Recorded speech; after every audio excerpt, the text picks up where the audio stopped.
Good morning friends. સંબંધ અને વિધેય એની અંદર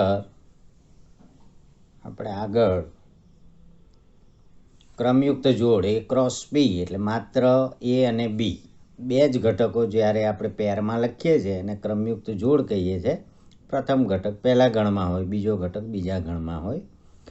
હવે એમાં ત્રણ ગણ આપેલા હોય, એ ક્રોસ બી ક્રોસ સી. એટલે આ કાર્તેજીય ગુણાકાર જે છે એ ક્રોસ બી ક્રોસ સી એક પ્રકારનો કાર્તેજીય ગુણાકાર જ છે.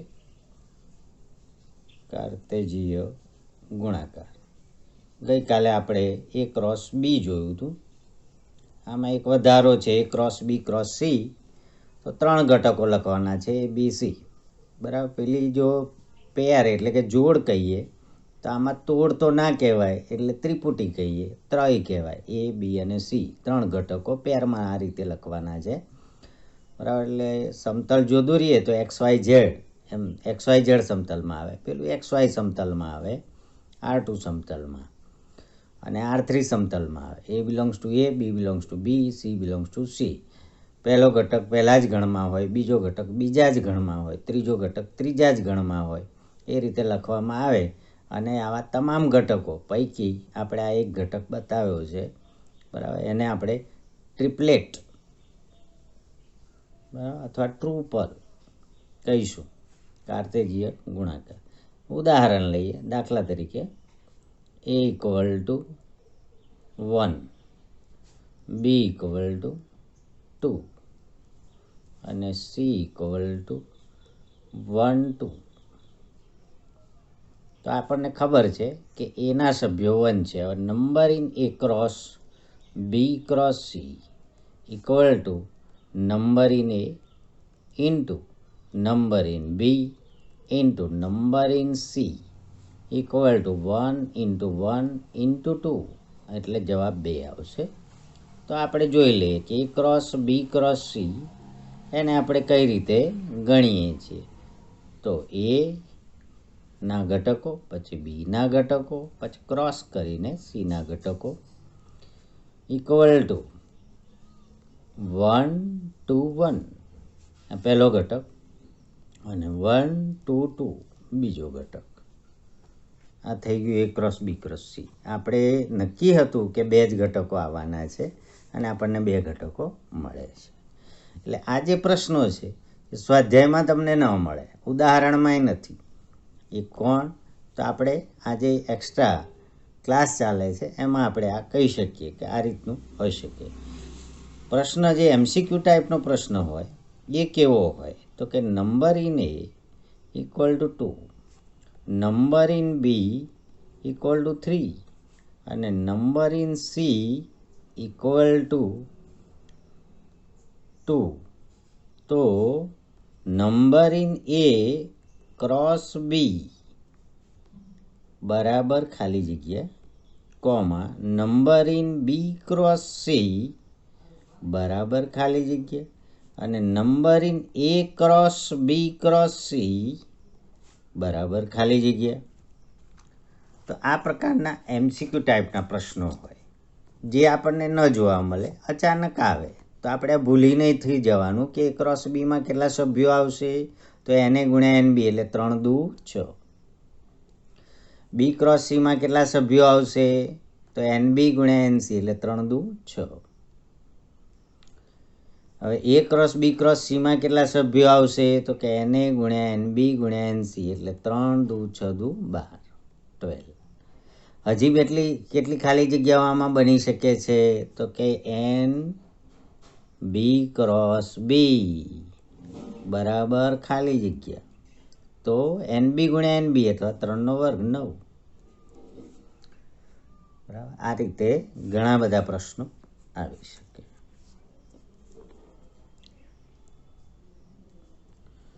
Number in A equal to 5. તો number in A cross A equal to what? તો જો તમે સામે હોય તો ફટ દઈને જવાબ આપો કે 5 5 25. નંબર 3 કે ભાઈ number in A equal to 3 છે અને -10 belongs to A cross A છે. 0 1 belongs to A cross A છે. તો એના ઘટકો લખો. ગણ એના ઘટકો લખો. આ એક પ્રશ્ન થયો. તો આપણે આ પહેલી વાત છે કે એના સભ્યો કેટલા છે? 3. -10 ક્યાં આપેલા છે? ક્રોસ એ. એટલે અહીં -10 બિલોંગ્સ ટુ એ ક્રોસ એ. એનો અર્થ એમ થાય કે -1 એનો સભ્ય છે તથા 0 પણ એનો સભ્ય છે. પહેલો ઘટક પહેલા જ ગણમાં હોય, બીજો ઘટક બીજા જ ગણમાં હોય. વળી 0 1 belongs to A cross A implies that 0 belongs to A તથા 1 belongs to A. તો 0 તો 2 વખત આવી ગયું છે. એટલે આમ -1 0 1 belongs to A. એમાં 3 ઘટકો છે અને અહીં આપેલું છે કે નંબરિંગ =3. એના સભ્યો 3 છે. ધેરફોર ગણ એમાં -1 0 અને 1 3 સભ્યો મળે. બરાબર? કારણ કે પક્ષ, કારણ નંબરિંગ =3 એટલે એના સભ્યો આપણે શોધી શક્યા. પણ આ જે લખવાની પદ્ધતિ છે ઘણા આડેધડ લખે છે. તમે પેપરો જે લખો છો એમાં ઘણાનું માલુમ પડેલું છે. બરાબર? એક પ્રશ્ન પૂછેલો તો કે 70 ઓછા 50 એટલે 20%. એટલે ડાયરેક્ટ જ લખી દેવાનું. ગણની કોઈ મેથડ જ નહીં. એટલે એમાં લખવું તો પડે ને. n ઓફ A યોગ B બરાબર NA plus NB minus N of A છેદ B. પછી 70% વત્તા 50% કરો. બરાબર? અને એમાંથી 100% બાદ થાય એટલે 120 ઓછા 100 એટલે 20%. આ તો ડાયરેક્ટ 70 ઓછા 50 એટલે 20%. 83 મૂકીને.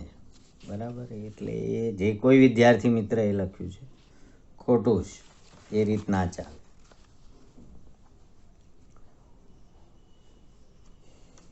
હવે અહીંયા એક ઉદાહરણ આપેલું છે, જોઈ લઈએ આપણે. ઉદાહરણ 6 કે A cross B equal to PQ QR MQ અને MR. તો A અને B શોધો. સ્પષ્ટ છે કે P belongs to A, Q belongs to B, Q belongs to B, Q belongs to A PQ PR છે, QR નથી, PQ PR. પછી P belongs to R, P belongs to તો લખાઈ ગયું એ એટલે R, R belongs to B. એટલે QR B માં આવશે, P A માં છે અને M belongs to A. M પહેલો ઘટક છે તો એમાં આવે. ફરી રિપીટ કરવાની જરૂર નથી. M belongs to A, M belongs to A. Q belongs to B, R belongs to B. Q belongs to B, R belongs to B.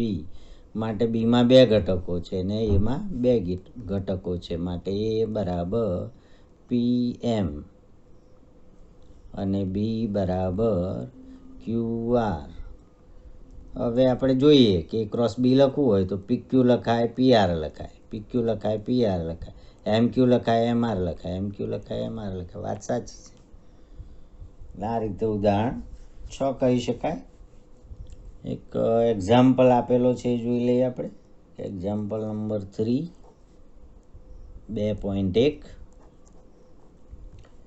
એ ગણ જીની અંદર 7 8 છે, ગણ એચની અંદર 5 4 2 છે. એમ કહે છે કે જી ક્રોસ એચ અને એચ ક્રોસ જી શોધો. G cross H equal to 7 8 cross 5 4 2. લખવાની રીત આપણે સમજીએ. 7 5 7 છોડવાના જ નહીં, 7 5 7 4 7 2 બરાબર. પછી 8 છોડવાના નહીં, 8 5 8 4 અને 8 2 અને બંધ કરી દો. પછી જોઈ લેવાનું 3 દુ 6 ઘટક, 1 2 3 4 5 6 બરાબર. દરેક આગળ પાછો કોમા આવે બીજો, બરાબર છે. હવે એચ ક્રોસ જી, તો એચના ઘટકો પહેલાં લખવાના અને પછી જીના ઘટકો 7 8 બીજા ક્રમે લખવાના. હવે 5 7 5 8 પછી 4 લખો, 4 7 4 8 પછી 2નો વારો, 2 7 2 8 બંધ કરી દો. અહીંયા ક્રમનું મહત્ત્વ હોય છે, બીજું કંઈ છે નહીં. 1 2 3 4 5 6 ઘટકો. અને number in G cross H equal to 2 into 3 equal to 6 અને number in H cross G equal to number in H એટલે 3 અને નંબર ઇન જી બીજા ક્રમે આવશે તો 3 ગુણ્યા 2 છેવટે 6. એટલે નંબરો સમાન છે, પરંતુ G cross H not equal to H cross G. ભાઈ એ બંને જુદા છે, કારણ કે 7 5 છે એ 5 7 નથી, બરાબર. જુદો જુદો સંબંધ છે, બરાબર. અહીંયા પિતા અને પુત્ર હોય તો પિતાને પૂછવામાં આવ્યું હોય તો આ કોણ છે, તો એ પુત્ર કહેશે કે જિજ્ઞેશ કોણ છે, તો જિજ્ઞેશના પપ્પા એને એમ જ કહેશે કે મારો પુત્ર છે. અને પુત્રને પૂછવામાં આવે કે રમેશભાઈ કોણ છે, તો જિજ્ઞેશ શું કહે છે, પિતા છે. એટલે સંબંધ બદલાઈ જાય. એટલે 7ને પૂછવામાં આવે કે ભાઈ આ કોણ છે, તો કે 5, બરાબર. અને 5ને પૂછવામાં આવે કોણ છે, તો કે 7. એટલે વસ્તુ અલગ છે, એ ક્રમનું મહત્ત્વ છે. 7 5 નોટ ઇક્વલ ટુ 5 7 અલગ અલગ છે, ક્રમ પહેલો જ.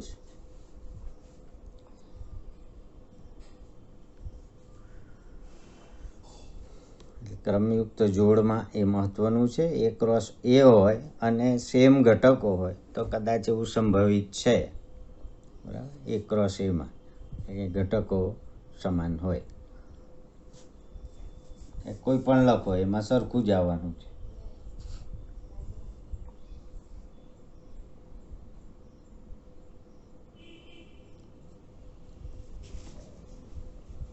સ્વાધ્યાય 2.1 એમાં 1 થી 6 દાખલા તમે આરામથી કરી શકશો. ઉદાહરણ 1 થી 6 કરી શકશો.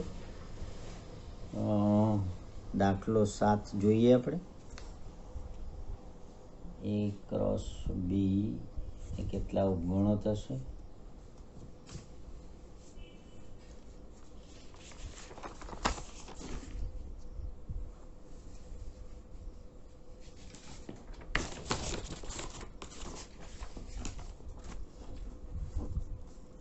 બીજા નંબરનું page, example 7. A equal to 1 2,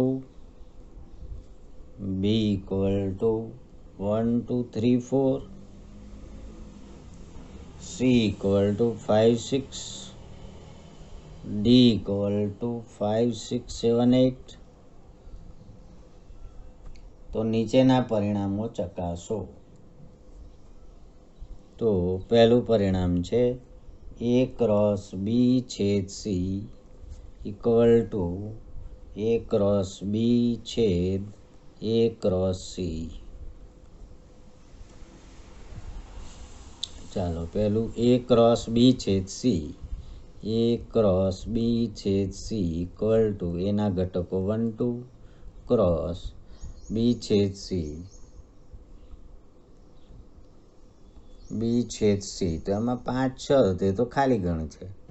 B cross C, B cross C, સીમાં 5 6 છે ને ડીમાં 5 6 7 8, બી છેદ સી, બી છેદ સી ખાલી ગણ છે. એટલે કોઈનો ક્રોસ ખાલી ગણ સાથે તો ખાલી ગણ આવે. હવે એ ક્રોસ બી ઇક્વલ ટુ, તો એ ક્રોસ બીમાં તમે એના ઘટકો જોઈ શકો છો. એટલે 1 1 1 2 1 3 1 4, પછી એનો બીજો ઘટક 2 છે એ લખવાનો પહેલાં 2 1 2 2 2 3 2 4 અને બંધ કરી દો. 4 દુ 8 ઘટક આવવા જોઈએ. આ થઈ ગયું એ ક્રોસ બી. હવે લખો A cross C, A cross C એટલે 1 2 ક્રોસ 5 6 ઇક્વલ ટુ 1 5 1 6 2 5 2 6. હવે બંનેમાં સમાન હોય તો આપણે અંડરલાઇન કરવાની. જોઈ લો ને ભાઈ, 1 5 1 6 છે ના, 2 5 2 6 છે ના, નથી. માટે A cross B intersection A cross C equal to 5 from 1 and 2. આ 1 અને આ 2, 1 અને 2 પરથી એ ક્રોસ બી છે તે ક્રોસ સી ઇક્વલ ટુ 5 અને ઉપર પણ 5. બરાબર, તો આ પરિણામ નંબર 1, આ 2 અને આ 3. બરાબર, તો ફ્રોમ 1 ઇટ ઇઝ રાઈટ, એટલે સાચું છે આપેલું પરિણામ. આમ એ ક્રોસ બી છેદ સી બરાબર એ ક્રોસ બી છેદ ગણ એ ક્રોસ સી ચકાસાય છે. ધારો કે તમે સાબિત થાય છે એમ લખી દેશો તો પણ ચાલે. એ ક્રોસ સી એ બી ક્રોસ ડીનો ઉપગણ છે. એ ક્રોસ સી શોધી કાઢીએ. એ ક્રોસ સી તો શોધેલો જ છે, તો B cross D, B cross D equal to 1 2 3 4 અને ક્રોસ ડી એટલે 5 6 7 8 એટલે ઇક્વલ ટુ 4 ચોક 16 ઘટકો આવે. 1 5 1 6 1 7 1 8, પછી 2નો વારો 2 5 2 6 2 7 2 8. બરાબર, હાંફી નહીં જવાનું. 3 5 3 6 લખતા રહેવાનું. 3 5 3 6 3 7 3 8. ઘણા પૂછે છે સરળ લખવાનું, તો લખતો નર સદા સુખી. 4 5 4 6 4 7 4 8. ચેનલોમાં આવે છે બરાબર, પણ શબ્દો ગમે નહીં. બરાબર, કોઈ અનુકૂળ ન આવે, જેને જે અનુકૂળ આવે તે. બરાબર, 2 વખત રિવિઝન કરીએ, ભણીએ, બધું યાદ રહી જાય. ચાલો, બી ક્રોસ ડીના ઘટકો 16 થઈ ગયા ભાઈ. 1 2 3 4 5 6 7 8 9 10 11 12 13 14 15 16. ઓકે, 16 ઘટકો થઈ ગયા. પ્રશ્ન શું પૂછેલો છે? સેકન્ડ ક્વેશ્ચન, એ ક્રોસ સી એ બી ક્રોસ ડીનો ઉપગણ છે. એ ક્રોસ સી એ બી ક્રોસ ડીનો ઉપગણ છે એમ ચકાસો. તો એ ક્રોસ સીના ઘટકો જુઓ, 1 5 1 6 2 5 2 6 1 5 1 6 2 5 2 6. તો જે ઘટકો એ ક્રોસ સીમાં છે એ બધા જ ઘટકો બી ક્રોસ ડીમાં છે. ફોર ઓલ એક્સ વાય ક્રમયુક્ત જોડ belongs to A cross C such that A બધી જ ક્રમયુક્ત જોડ બી ક્રોસ ડીમાં છે.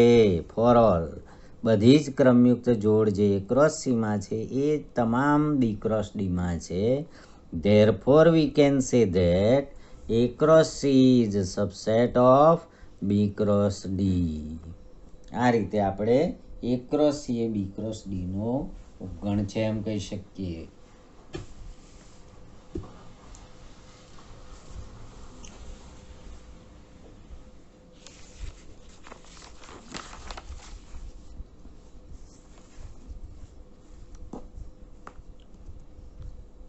હવે એના ઘટકો 1 2 છે. એ ક્રોસ બી લખો. બી ક્રોસ બીને કેટલા ઉપગણો હશે? તમામ ઉપગણોની યાદી બનાવો. બધું 4 ઘટકો, 2 ની 4 ઘાત એટલે 16 ઘટકો આવે. Example number 8. એ બરાબર 1 2, એ બરાબર 1 2, બી બરાબર 3 4, 3 4. તો એ ક્રોસ બી ના તમામ ઉપગણો લખો. હવે numbering A cross B equal to 4 ઘટકો આવશે માટે એના તમામ ઉપગણો એ ક્રોસ બીના તમામ ઉપગણો કેટલા આવશે? તો કે 2⁴ એટલે 16 આવશે. તો પહેલાં તમારે એ ક્રોસ બી લખવું પડે. 1 3 1 4 2 3 2 4 આ લખવું પડે. બરાબર. હવે એ ક્રોસ બીના ઉપગણો, એક ક્રોસ બીના ઉપગણો બરાબર. તો એક તો એ પોતે 1 3 1 4 2 3 2 4 આ પહેલો ઘટક. એના ઉપગણોની યાદી બનાવો. 1 બરાબર છે. પછી આવશે 1 3 એકલા, પછી 1 4 સિંગલ, પછી 2 3, પછી 2 4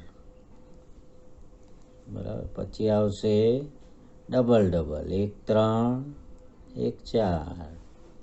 પછી આવશે 1 3 ને છોડવાનો નહીં. 1 3 2 3, 1 3 2 4, 1 3 ને છોડવાના નહીં. પછી 1 4 ને છોડવાના નહીં. 1 4 2 3 અને 1 4 2 4.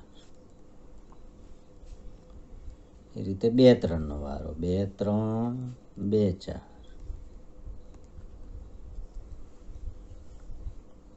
1 4 2 4 એ આવી ગયું ને. 1 4 2 4 હા એ પણ આવી ગયું. 2 3 2 4. હવે 3 3 ઘટકો લઈએ. તો 1 3 1 3